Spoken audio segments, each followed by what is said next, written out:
وقال رضي الله عنه ونفعنا الله بعلومه في الدارين آمين. Di Muzdalifah mengambil 7 batu kecil-kecil untuk melempar jumrah Aqabah. Sunnah yang ambil batu di Muzdalifah kalau kita mau jumrah Aqabah. Tak ngambil di sana tak apa-apa. Sewaktu melewatinya dianjurkan untuk berhenti sejenak dan berdoa di Masjid Masy'aril Haram. Sesampainya di Wadi Muhasir dianjurkan untuk mempercepat langkahnya. Setelah sampai di Jumratul Aqabah, ia melemparnya setelah isyraq dengan 7 buah batu sambil mengangkat kedua tangannya dan bertakbir. Setelah itu ia mencukur rambutnya karena setelah mencukur dan melempar jumrah berarti telah melakukan tahallul yang pertama. Tidak bisa boleh pakai baju ihram, pakai baju biasa-biasa sudah. Setelah melempar jumrah Aqabah, selanjutnya kembali ke Mekah untuk melakukan tawaf ifadah. Apa tawaf ifadah ini? Tawaf wajib ya. Setelah tawaf berarti telah selesai tahallul yang kedua. Dan yang tersisa hanyalah kewajiban melempar jumrah selama hari tasyrik dan menginap di Mina. Ini merupakan kewajiban haji, bukannya rukun. Jadi bila ditinggalkan akan terkena dam denda setelahnya kembali. Setelah selesai haji dan melepas ihram, tepatnya tanggal 11 Zulhijjah ia berangkat menuju tempat jumrah. Sebelumnya mandi dan di sana ia melempar jumrah pertama. Selesai ia menghadap kiblat dan berdoa agak lama. Demikian pula dilakukan dengan cara yang sama pada jumrah yang kedua dan yang Aqabah. Hal ini juga berlanjut pada tanggal 12 setelah zuhur. Ia juga melempar. Setelah itu ia boleh meninggalkan tempat selama matahari sebelum tenggelam. Kalau matahari telah tenggelam tetapi ia belum meninggalkan tempat itu, berarti ia harus menginap di malam ke-13 ini dan melakukan pelemparan lagi di hari berikutnya atau mengambil nafar thaniyah namanya. Barang siapa yang tidak melempar, ia terkena kewajiban denda dan menyedekahkan daging sembelihannya. Dianjurkan setelah meninggalkan Mina untuk tinggal di Muhasab, melakukan sholat asar berikut sholat maghrib dan isya. Setelah melakukan haji fardu disunahkan untuk memperbanyak umrah, memperbanyak tawaf dan banyak memandang Ka'bah, karena hal ini banyak sekali faedahnya dan pahalanya. Juga dianjurkan memperbanyak minum air zam-zam karena telah diriwayatkan ma'u zam-zam lima syuribalah. Air zam-zam manjur sesuai dengan niat orang yang meminumnya. Setelah itu rangkaian ibadah ini diakhiri dengan tawaf wada, yang mana merupakan kewajiban. Saat tawaf tidak dianjurkan berjalan cepat maupun memasangkan selendangnya seperti di tawaf wajib. Setelah sholat 2 rakaat dianjurkan meminum air zam-zam dan berdoa di multazam. Hendaknya berusaha untuk menziarahi Rasulullah SAW karena sangat besar pahalanya. Selama perjalanan ke sana hendaknya memperbanyak sholawat kepada beliau SAW dan berdoa saat melihat Madinah. Masuk dengan penuh kerendahan hati, lalu mendatangi masjid dan melakukan sholat di tempat sholatnya beliau SAW. Lalu berziarah menghadapi beliau SAW dengan jarak 4 hasta dari dinding kubur. Lalu mengucapkan salam kepada beliau SAW dan memperbanyak doa. Salam yang kedua ditujukan kepada Abu Bakar dan Umar radhiyallahu anhu. Selanjutnya kembali ke tempat semula dan menghadap kiblat dengan memperbanyak doa. Kemudian menuju ke Raudhah juga memperbanyak doa di sana. Lalu ke mimbar sembari berdoa dan meletakkan tangannya di bekas tempat tangan beliau SAW pada sisi mimbar. Tak lupa menziarahi Sayyidina Uthman, para ahlul bait yang ada di Baqi, menziarahi para syuhada Uhud, mengunjungi Masjid Quba, Sumur Aris, Masjid Al-Fatah dan situs-situs sejarah lainnya sesuai kemampuan. Kalau bisa diusahakan untuk menetap di Madinah guna memanfaatkan syafaat dan kesaksian Nabi SAW di hari kiamat bagi yang menetap di Madinah, seperti yang telah disebutkan dalam riwayat hadis. Kalau tidak bisa menetap, maka meninggalkan dengan penuh tata krama dan kembali juga dengan penuh tata krama, seperti yang dijelaskan dalam kitab Ihya Ulumuddin. Di antara perkara yang penting bagi orang yang berhaji ialah selama di sana tidak bertutur kata yang buruk, kotor, apalagi berdebat.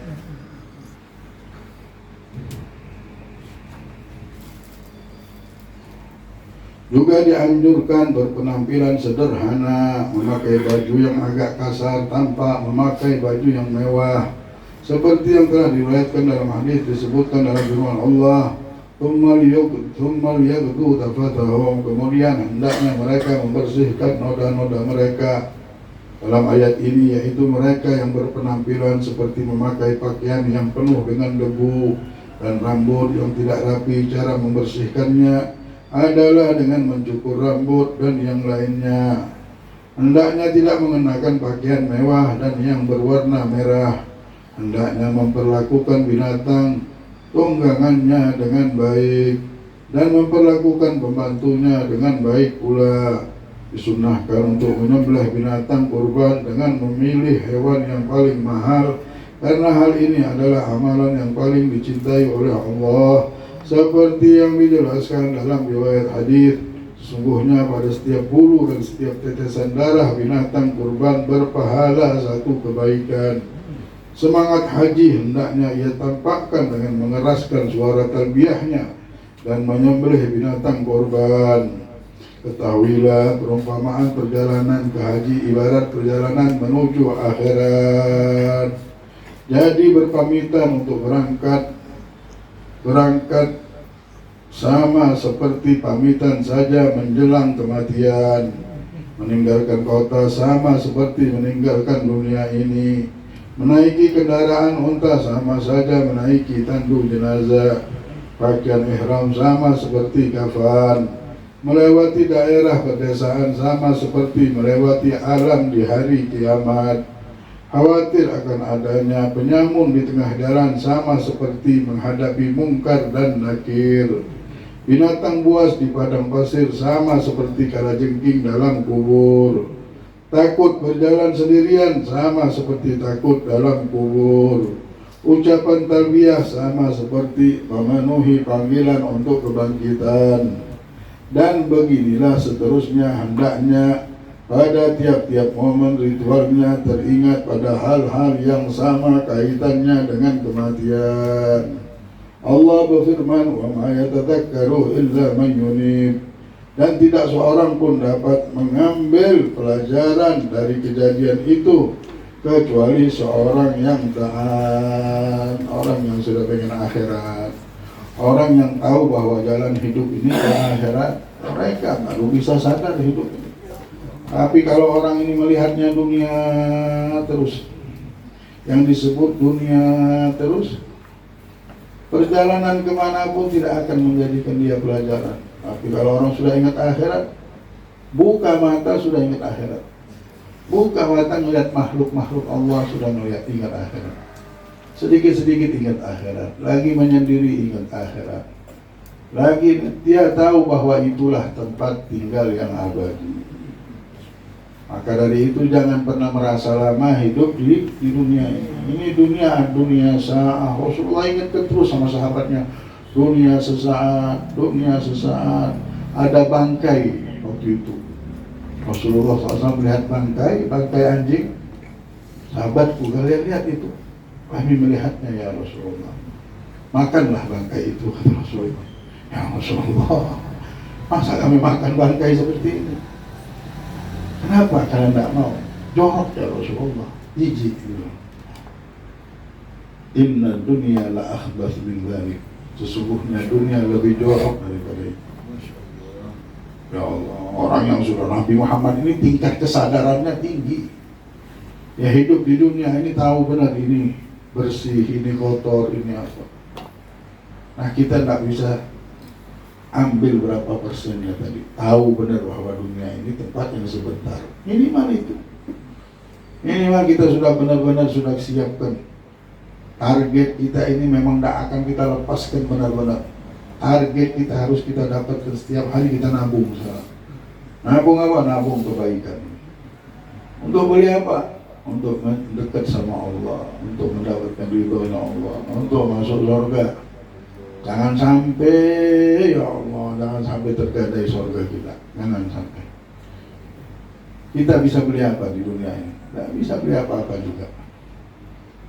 Mau beli rumah besar, tak bisa juga. Sebesar apa kita bisa. Tapi kebaikan yang kita amalkan, keikhlasan. 1000 ikhlas bersedekah, bisa punya surga yang besar. Punya tawadu, punya hati bersih, dapat surga yang besar. Tak tahu lagi surganya, tak bisa ngomong lagi.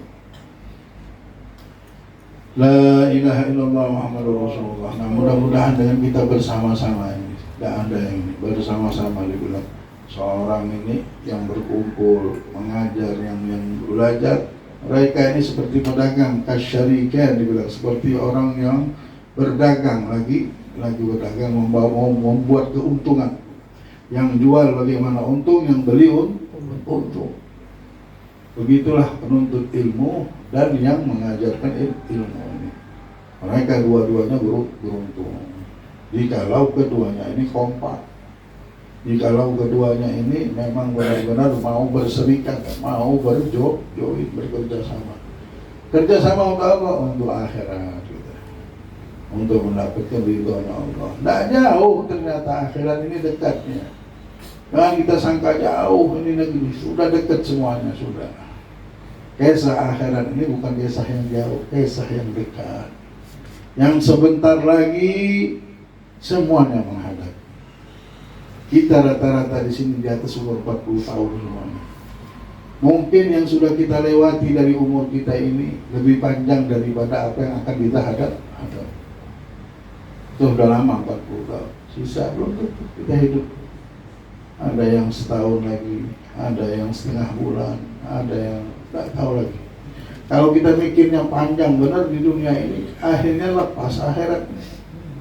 Jadi janganlah pernah berpikir dunia ini sebentar. Ibn Mas'ud itu berpesan benar, jangan. Rasulullah bilang, ya Allah, banyak orang ini tertutup daripada kebahagiaan akhirat. Kenapa? Ya tadi, dikarenakan banyak angan-angan dunianya masih belum selesai terus. Padahal ini memang dibuat untuk supaya kita ini lupa sama akhirat. Tapi kalau kita tidak berangan-angan, tidak semangat hidup. Kalau kita tidak berangan-angan, ada angan-angan di hidup, boleh berangan-angan, tapi jangan panjang benar angan-angannya. Ya, jangan panjang benar, punya ini, mau ini aja. Dan angan-angan tersebut cukup lewat, jangan terus-terusan ada, jalanin aja. Karena sudah disediain juga, nah ada yang kurang, tidak ada yang nambah dari Allah. Alladzi yusin lak hasilun ladaik, walladzi li ghairik la yasul ilaik, kata Rasulullah. Yang buat engkau akan sampai, yang bukan buat untukmu tidak akan sampai pada diri. Tidak bisa tertukar ini barang. Rezeki, bala, maut, jodoh sudah ditulis semuanya sama Allah. Sudah ada garisannya. Jangan kita lari jauh-jauh, larilah, bersemangatlah, tapi ingat dengan tirai takdir Allah yang tidak bisa ditembus. Ada tirai, ada dinding, ada orang hidupkan begini rezekinya, tidak bisa nambah, tidak bisa kurang. Tapi ada kelebihan yang lain. Manusia ini ada lebih di sini, ada kurang di sini, ada lebih di sini, ada. Disitulah kesempurnaannya manusia. Dengan adanya kurang itulah mungkin dia jadi lebih. Dengan adanya lebih itulah adanya kekurangan. Kita jalani. Tapi orang yang sudah mengenal Allah tidak ada kurang lagi. Cuma orang yang masih menyembah dunia, dibilang, oh aku kurang duit, Bib. Oh aku kurang harta, Bib. Aku kurang tidak punya ini. Dia melihat itu adalah kekurangan. Nabi Muhammad ini bukan lagi kekasihnya Allah. Kalau dia bilang gunung itu jadi emas, jadi emas. Meninggal tidak punya apa-apa. Nah kita ini siapa? Sampai kita mau melihat ke atas terus hidup. Kalau urusan dunia ngeliat ke bawah, banyak orang tidak punya kamar mandi, tidak punya orang. Nggak usahkan rumah, kamar mandi mesti numpang ke tempat orang ada. Kalau kita urusan dunia ini sudahlah, istirahatkanlah. Ambil ini surganya Allah, ambil ini nikmat yang besar yang Allah siapkan untuk keabadian, kekekalan kehidupan manusia. Dunia inilah yang akan menentukan kita. Kalau kita bisa kalahkan dunia, bisa kalahkan nafsu kita. Waliman khafa maqama rabbih wa nahan nafsa 'anil hawa fa innal jannata hiyal ma'wa. Barang siapa yang takut dengan Tuhannya dan menahan nafsunya, keinginannya, ingin ini, ingin dia tahan. Dia tahu ini bukan untuk memuaskan keinginan dunia ini, akan tetapi dunia adalah tempat dia mengabdi kepada Allah. Dia harus kalahkan keinginan tersebut dan memberikan dan puas dengan keinginan Allah Subhanahu wa ta'ala. Fa innal jannata hiyal ma'wa, maka tempat tinggalnya sorga, tempat tinggalnya sorga. Cuma orang yang bisa mengalahkan kemauan dirinya, hawa nafsunya lah yang bisa tinggal di surga ini. Harta yang banyak belum tentu kita bisa dapatkan kenikmatan itu. Tapi kalau kita sudah bisa mengalahkan nafsu kita, ya Allah, itu tempat tinggalnya. Siapa yang mau beli tempat itu? Siapa yang mau? Waktunya sudah dekat, jangan kita undurkan lagi. Jangan kita kasih muka lagi ini hawa nafsu. Celaka kita bisa. Kita jalan bareng-bareng, berjuang di tempat ini, meminta syafaat Rasulullah, supaya kita mengerti juga sama Rasulullah, mengerti sama Allah, dan benar-benar kita mengarahkan keinginan kita ini kepada Allah sama Rasulullah. Menyebut-nyebut nama Allah terus. Mau tidur, jangan lupa ini yang Habib pengenkan pada sebelum tidur, lepaskanlah handphone itu. Sebelum tidur, dekatilah, walaupun sambil tidur, di hati kita Allah. Di hati kita menidurkan kita dengan sholawat kepada Nabi Muhammad baru. Walaupun tidak bersuara, tapi di hati kita, supaya tidak lepas. Hati ini ingat terus. Kalau tidak dibentengi, susah. Muter lagi. Pas lagi muter, meninggal. Innalillahi wa inna ilaihi raji'un. Fulan bin Fulan meninggal dunia dalam keadaan hawa nafsu. Nafsunya pengen ini, nafsunya pengen ini. Lupa dengan Allah. Alhamdulillah, apa guna hidup? Kita bakal ditipu sama kehidupan ini. Harta tidak dibawa, kedudukan tidak dibawa, jabatan tidak dibawa, apapun tidak dibawa, tidak ada. Karena hatimu bersih, boleh masuk surga. Nah, ini ada kesempatan, mari kita bareng-bareng. Allah bukakan terus pintu surga ini. Allah yang bukakan kita ini, bukan lagi makhluk sudah. Sampai kita bisa mendengar, sampai kita bisa mendapatkan petunjuk semuanya bareng-bareng kita di sini, kita hina semuanya. Allah berikan kita kesempatan di dalam kehinaan yang kita miliki, dalam kekurangan yang sangat banyak, tapi Allah buka terus jalan. Alhamdulillah. Nah, tinggal kita gunakan benar sisa waktu ini dengan ibadah, dengan buruk Allah. Sudah. Inti hidup kita sudah satu saja, kan? Mau dekat sama Allah dan Rasulullah, mau dicintai Allah, mau mengabdi kepada Allah, menyembah Allah. Nggak usah kemana-mana lagi kita berpikir ya.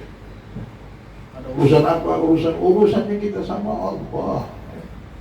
Semuanya ke Allah Rasul. Jadi tidak muter-muter lagi, jalan lurus sampai. Sampaikan anak kita, istri kita, keluarga kita, semuanya harus dekat sama Rasulullah, dekat sama Allah. Tanyai hari ini bagaimana?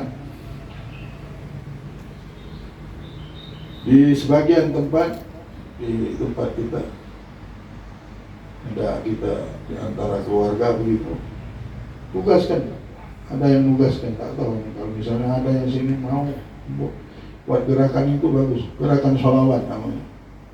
Setiap hari mengontrol di grup kita, kamu sudah setor sholawat segini, semua setor sholawat segini, terus yang daftar terus setiap hari berapa ribu kali sholawat. Ini ngambil 1000, ini ngambil 1000. untuk memberikan semangat. Tapi sebenarnya ini sebelum bacaan sholawat harus kita wajibkan sama diri kita sendiri. Nanti lihat bagaimana jalannya. Kalau memang semangat ini belum muncul, harus kita buat gerakan ini. Gerakan yang di majelis semuanya nyetor sholawat. Di setiap hari ada peringatan di grup handphone itu. Terus gerakan sholawat adalah sholawat ini. Ada sholawat yang biasa yang dihafalkan oleh manusia. Kalau tidak ingat, diingatkan. Kalau tidak ingat sudah setor belum, langsung ada yang negur. Kenapa belum nyetor? Kenapa belum selesai? Butuh kejujuran. Ya, butuh kejujuran di dalam setoran dan lain-lain. Nah, mudah-mudahan Allah lancarkan segala perkara yang baik untuk kita. Semuanya jadi dekat, niatnya supaya dekat. Kita ini punya rencana besar. Rencana kita mau duduk di surga bareng-bareng. Rencana kita mau bersama Nabi Muhammad bareng-bareng. Rencana kita mendapatkan syafaat Rasulullah SAW. Tidak ada jalan lain kecuali kita mengatur waktu kita, sudah mengatur jadwal kita untuk beribadah, membaca Al-Quran, membaca sholawat. Ya Allah, berikanlah kami kekuatan, Ya Allah. Berikanlah kami istiqamah, Ya Allah. Ya Allah, jangan tinggalkan kami, pelihara kami terus, Ya Allah. Peliharalah diri hamba-Mu yang hina dan hina ini, Ya Allah. Berikanlah kami kekuatan untuk bangun di tengah malam, Ya Allah. Mengabdikan diri kepada-Mu, Ya Allah. Berikanlah kami kekuatan untuk mengalahkan hawa nafsu kami, Ya Allah. Ya Allah, berikanlah kami petunjuk terus, dan berikanlah kami jalan kebahagiaan dan bahagia dunia dan akhirat. Lancarkan perkara kami, Ya Allah. Berikanlah kami kehidupan yang barokah, umur yang barokah, perdagangan yang barokah, keturunan yang barokah, kehidupan yang barokah, meninggal dalam keadaan husnul khatimah. Ya Allah, biha ya Allah, biha ya Allah, husnul khatimah. Ya Allah, biha ya Allah, biha ya Allah, husnul khatimah. Ya Allah, biha ya Allah, biha ya Allah, husnul khatimah. Walqabul bijahi sayyidina Rasul. Al-Fatihah.